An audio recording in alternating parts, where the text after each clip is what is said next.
الحمد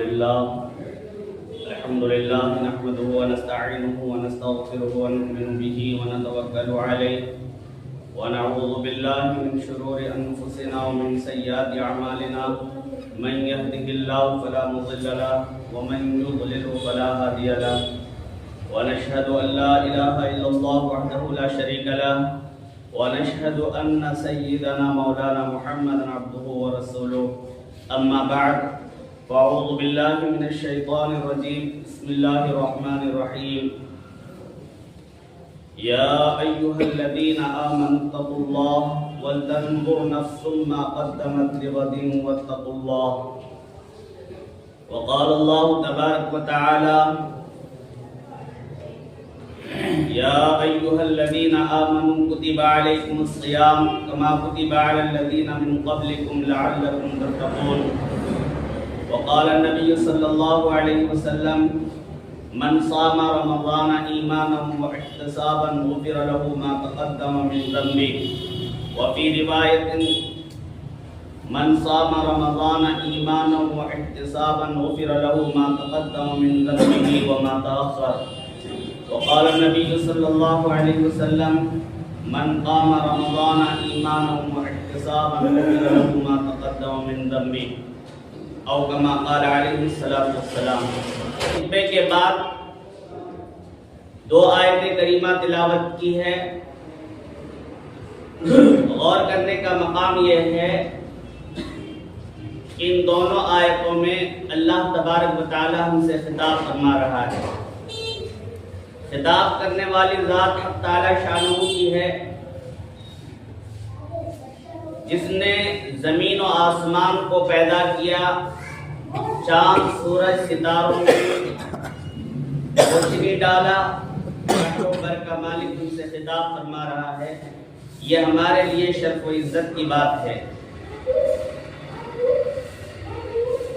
فرمایا اے ایمان والو اپنے رب سے ڈرو اور چاہیے کہ انسان غور کرے کہ اس نے آنے والے کل کے لیے کیا تیاریاں کی ہیں. اپنی زندگی کا جائزہ لے، اپنے نفس کا محاسبہ کرے کہ 24 گھنٹے میں ہم نے کتنے نیک اعمال کیے اور کتنے برے. ہم نے اپنی آخرت بنائی ہے یا بگاڑی ہے، اور اس ہولناک دن کی زد سے بچنے کے لیے ہم نے کیا کیا تیاریاں کی ہیں. ایک معمولی سے معمولی انسان بھی حساب لگاتا ہے، گوشوارہ بناتا ہے کہ آج میری بھینس نے اتنا دودھ دیا اور میں نے اس پر اتنا خرچ کیا، یعنی اتنا گھاس اور چوکا ڈالا. ایک چائے کی دکان لگانے والا بھی حساب لگاتا ہے کہ آج ہم نے اتنے دودھ لیے، اتنے کی چینی اور پتی لی، اور ہم نے اتنے چائے فروخت کیے اور ہم نے اس سے اتنا منافع حاصل کیا.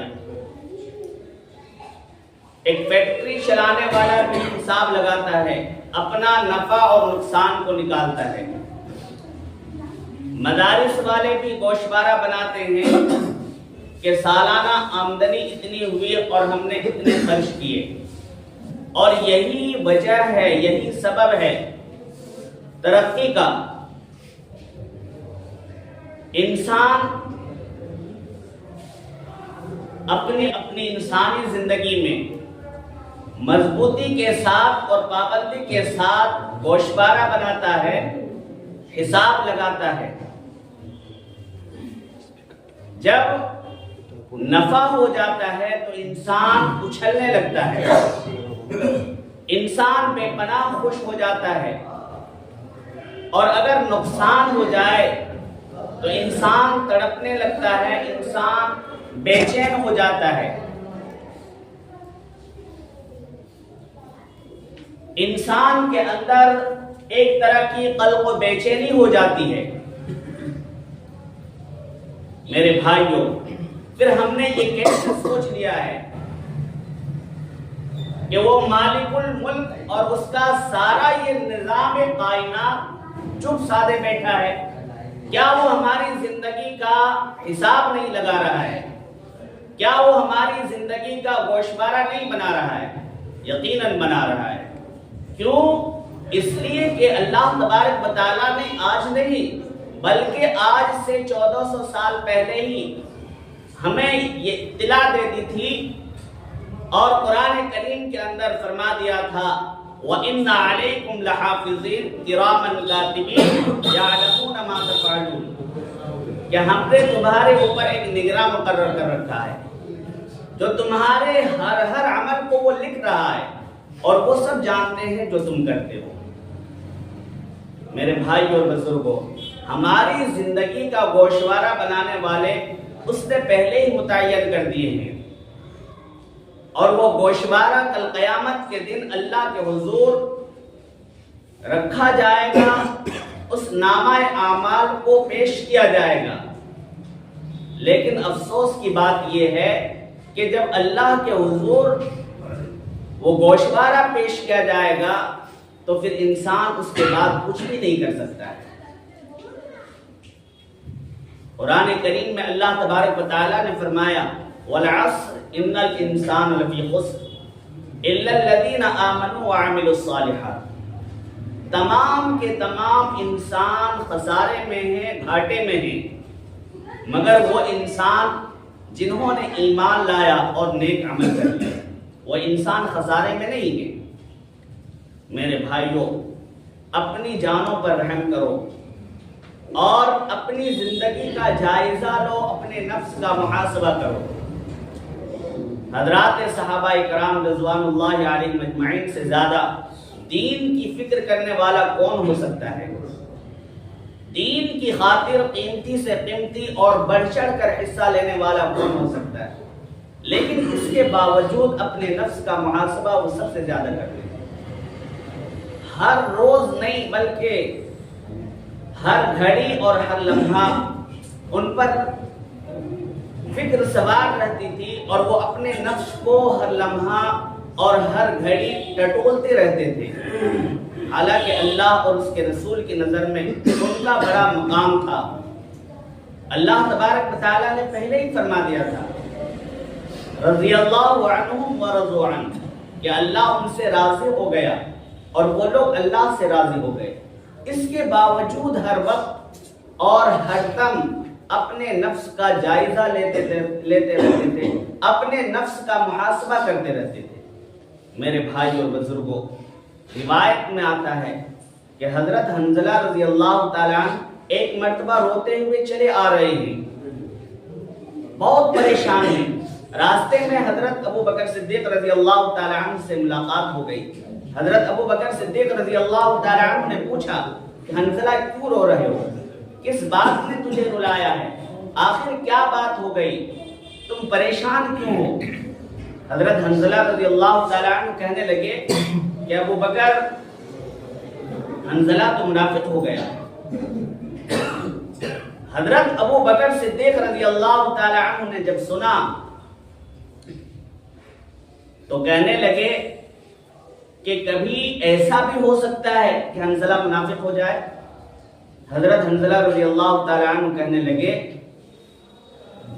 کہ ابو بکر، جب میں اللہ کے رسول صلی اللہ علیہ وسلم کی مجلس میں ہوتا ہوں اور رسول اللہ صلی اللہ علیہ وسلم جنت اور دوزخ کا تذکرہ فرماتے ہیں تو دل ایک دم ایسا نرم ہو جاتا ہے کہ گویا جنت اور دوزخ آنکھوں کے سامنے ہوتی ہے۔ لیکن جب مجلس سے اٹھ کر اپنے اہل و عیال کے ساتھ ہوتا ہوں تو وہ کیفیت ختم ہو جاتی ہے۔ دنیا کے تذکروں میں الجھ کر آخرت کا تذکرہ بھول جاتا ہوں۔ حضرت ابو بکر صدیق رضی اللہ تعالی عنہ کہنے لگے کہ یہ بات تو میرے ساتھ بھی ہوتی ہے۔ چنانچہ وہ دونوں کے دونوں، حضرت ابو بکر صدیق اور حضرت حنظلہ رضی اللہ تعالی عنہما، رحمت دو عالم صلی اللہ علیہ وسلم کی خدمت بابرکت میں حاضر ہوئے اور جا کر عرض کیا کہ اللہ کے رسول صلی اللہ علیہ وسلم، حنظلہ تو منافق ہو گیا۔ اللہ کے رسول صلی اللہ علیہ وسلم نے جب یہ بات سنی تو فرمایا کہ کیا بات ہو گئی، آخر ایسا کیوں بول رہے ہو؟ حضرت حنظلہ رضی اللہ تعالی عنہ نے کہا کہ اللہ کے رسول صلی اللہ علیہ وسلم، جب آپ کی خدمت بابرکت میں حاضر ہوتا ہوں اور آپ جنت اور دوزخ کا تذکرہ فرماتے ہیں تو گویا کہ جنت اور دوزخ کو اپنی آنکھوں سے دیکھ رہا ہوا ہوتا ہوں، لیکن جب آپ کی مجلس سے اٹھ کر اپنے اہل و عیال کے ساتھ ہوتا ہوں تو وہ کیفیت ختم ہو جاتی ہے۔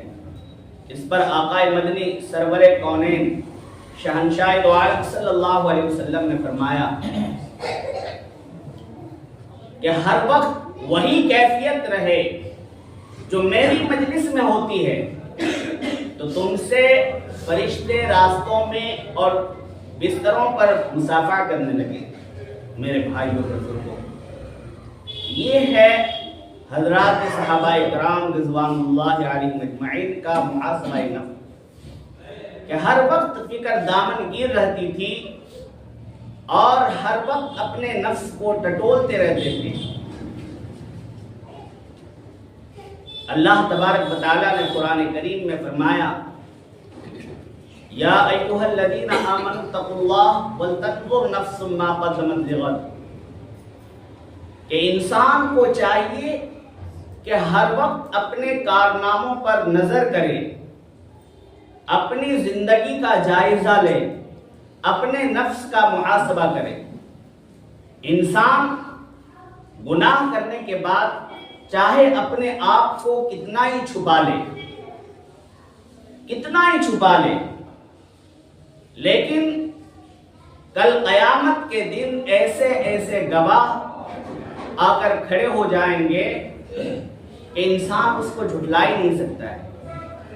یہ زمین، یہ آسمان اور انسان کے خود اعضائے جسم اس انسان کے خلاف گواہی دے گی۔ سورہ یاسین کے اندر اللہ تبارک و تعالیٰ نے ایک آیت نازل فرمائی الیوم نختم علی افواہہم وتکلمنا ایدیہم وتشہد ارجلہم، کہ اس کے اعضاء، انسان کے اعضاء جسم خود انسان کے خلاف گواہی دے گی۔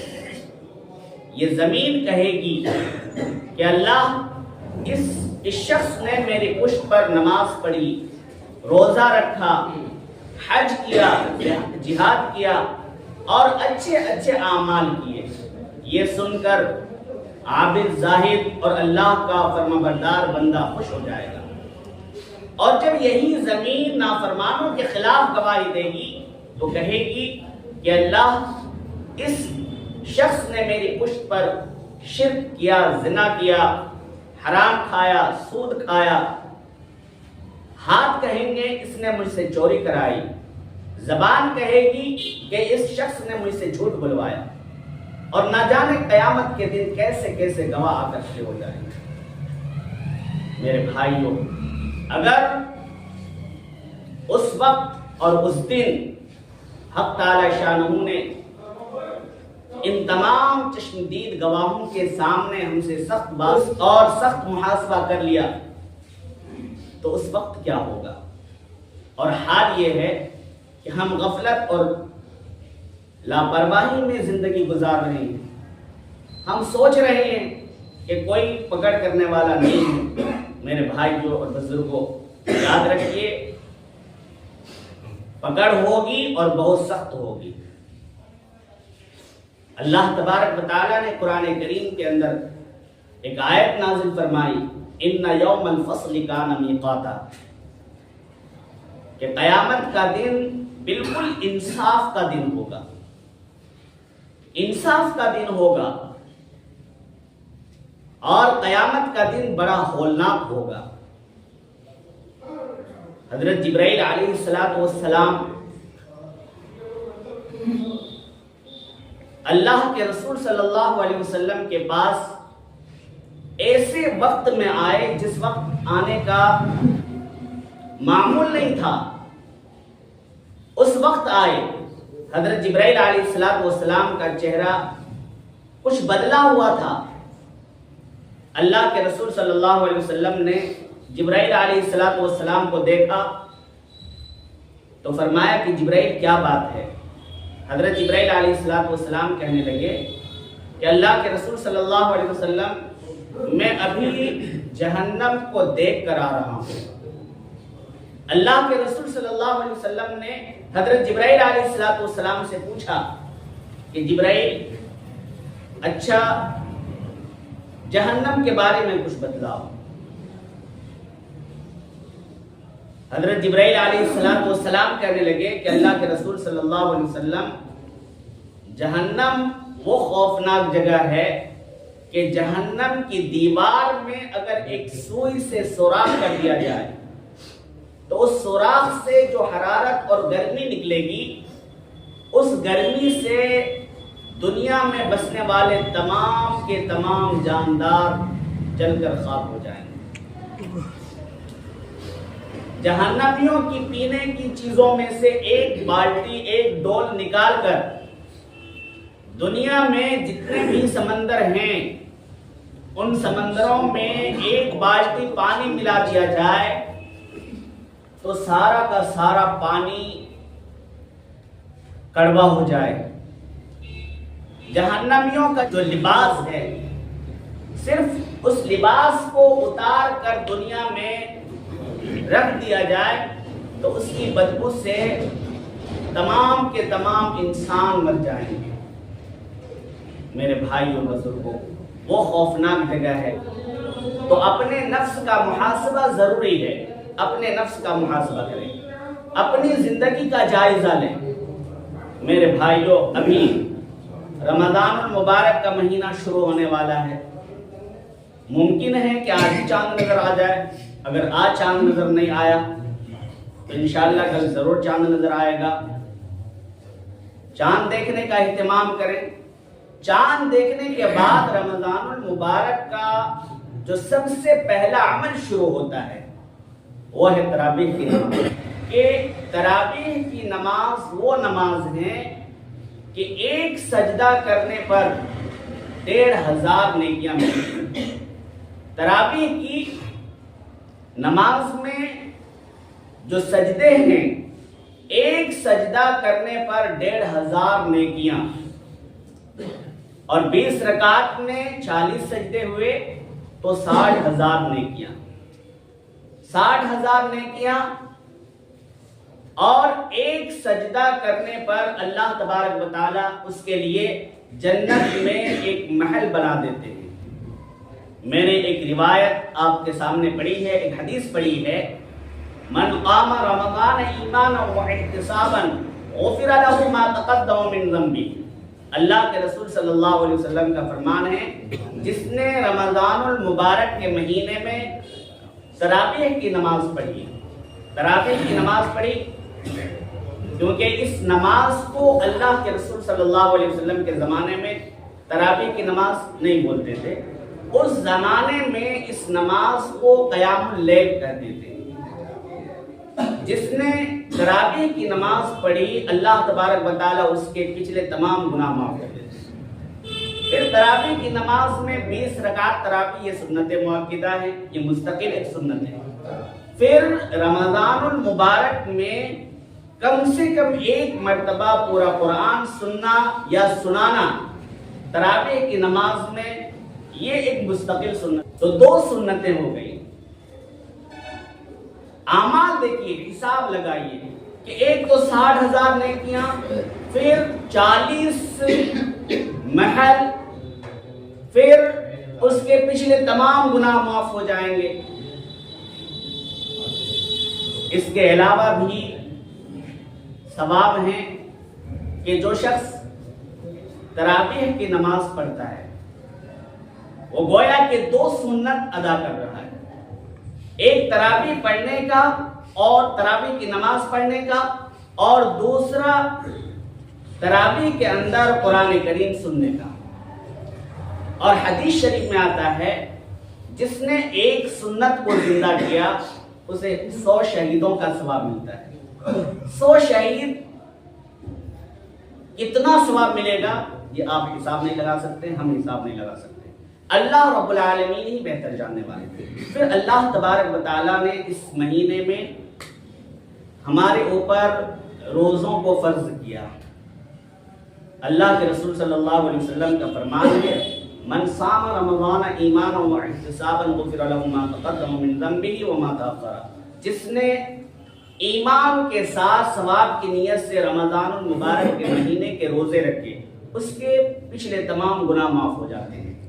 ایک روایت میں ہے کہ اس کے اگلے اور پچھلے تمام گناہ معاف ہو جاتے ہیں۔